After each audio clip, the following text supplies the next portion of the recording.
بۆیە ئێمە بە ناوی جەماوەری دەڤەری بەردەڕەش و زانا و کەسایەتی و پیا و ماقول و کەس و کار و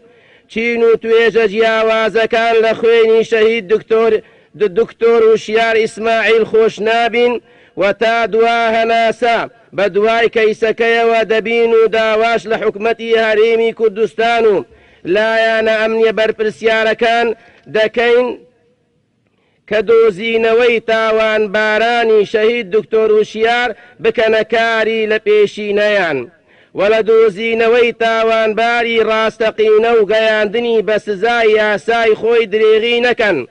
بە پێچەوانەوە دڵمان ئۆقرە ناگرێت و گەورەترین نیگەرانی سەرتاپای کوردستان دەگرێتەوە و دام و دەستگا ئەمنیەکانی هەرێم دەکەونە ژێر پرسیارەوە. ئەمەش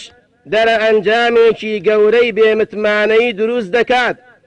کە بە زیانی هەموو خەڵکی کوردستان دەگەڕێتەوە، بە تایبەتی تیرۆرکردنی زانای مێزەرسپی